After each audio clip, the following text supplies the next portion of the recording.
Welcome to Burning Bright, a weekly podcast presenting poetry and prose from Passenger. Sylvia Beach was born March 14, 1887 in Baltimore, and moved to Paris with her family when she was a teenager. She went back and forth between the U.S. and Paris over the next few years, moved there permanently in 1916, and opened a bookstore and lending library named Shakespeare and Company. People that hung out there apparently included Ernest Hemingway, Gertrude Stein, D.H. Lawrence, Ezra Pound, and, James Joyce. In fact, Shakespeare and Company published the first edition of Joyce's book, Ulysses. Since so many major writers spent time at Sylvia Beach's store, this week's episode of Burning Bright will feature some pieces about appreciation of literature and writers. Mark Brooks said that his poem, To Be a Romantic, reflects on the difficulties he had growing up with undiagnosed dyslexia. He said, "While I loved stories, the challenges I had reading, spelling, and writing only frustrated me. Looking back to my childhood and into my teens, I would consider myself a dreamy romantic, but I was limited by my abilities. Older now, I have a new chance to express and grow those aspirations." Here's Mark's poem. I will be a romantic. No, said the herd. Love and romance read like a dream. Dream I did, but the world said, no. Pip and Estella drew me in, but no, said the words. The words betrayed me. They jumped and reversed across the page. You cannot spell. You cannot read. You can be sure we will tell. It has been said beauty and romance are what we live for. I believe it is true even now as the shadows start to grow. Now I know the good, the true, and the beautiful. I will be a romantic once more. From Passager's 2023 Poetry Contest issue, Mark Brooks's poem, To Be a Romantic. Judy Ireland said she admired Amy Lowell's defiance, symbolized by her cigar smoking. Judy said, I admired her poems, her ability to keep writing and publishing despite criticism, and her quiet but firm insistence on living life as a lesbian. I hope I am as dedicated to my work as she was to hers. Here's Judy's poem, Self-Portrait with Amy Lowell's Cigar. I think of Amy often, how Ezra Pound took his pound of flesh, accusing her of ruining an entire poetry movement. I've always liked the smell of cigars, and I like even more a woman who smokes one. After writing, The taste of you burnt my mouth with its sweetness. Amy's cigars were black, wrapped in leaves fermented and roasted to make the flavor robust, like her words. Her lover's words in the dark were brighter than fireflies. I imagine Amy standing in the shadow of a porch, the end of her cigar glowing, a small light, just enough for someone to see their way through the garden at night. Self-Portrait with Amy Lowell's Cigar. Judy Ireland, from Passager's 2025 Poetry Contest issue.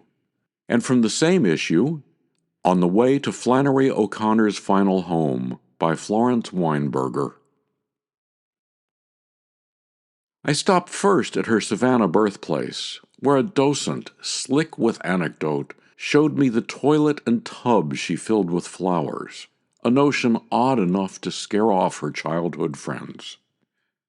The picture postcard I bought, a seated child immersed in a book, mouth set, spirit wandering, prepared me for Andalusia, where she dressed her hen in white piqué, taught it to walk backwards. A house fronted by a flight of stairs, stairs inside she didn't need to climb. The room she slept and wrote in just off the entrance. Spotting her typewriter, I thought of Wordsworth's desk at Dove Cottage, which I touched as if fingertips could suck up the winds and attributes of Grasmere. and kept myself distant from the pair of crutches leaning on a chest within reach of her chair.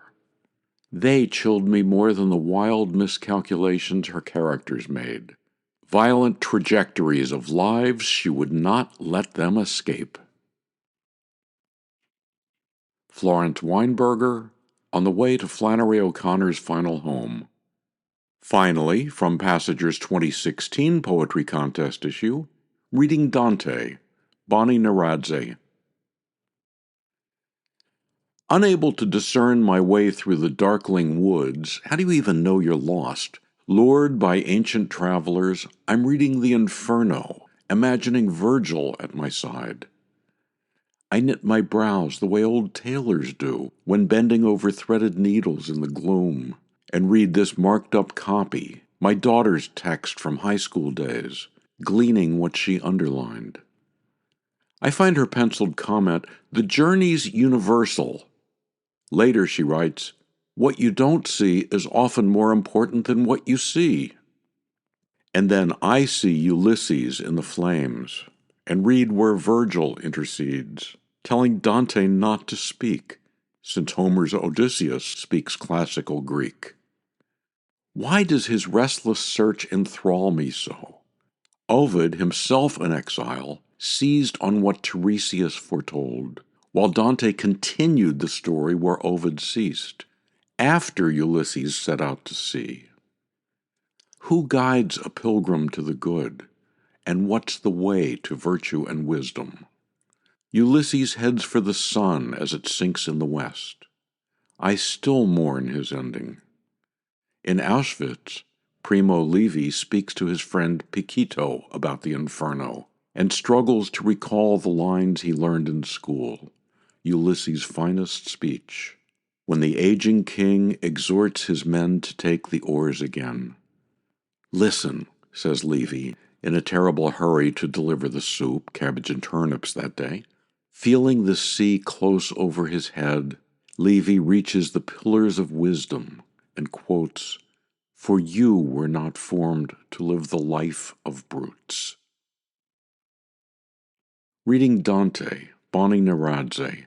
Bonnie said she wrote the poem in 3-line stanzas to mirror Dante's form. This episode about writers and literature has been in celebration of Sylvia Beach's birthday. Here's what Ernest Hemingway said about her in his book, A Movable Feast.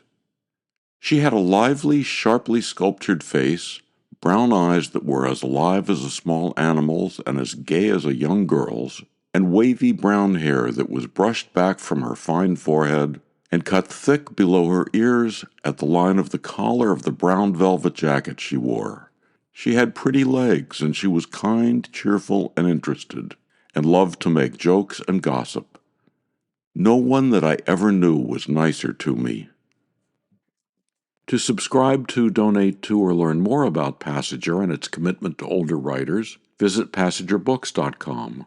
Passager offers a 25% discount on the books and journal issues featured here on Burning Bright. Visit our website to see what's on sale this week. For Christine, Roseanne, Mary, Asher, and the rest of the Passager staff, I'm John Shore.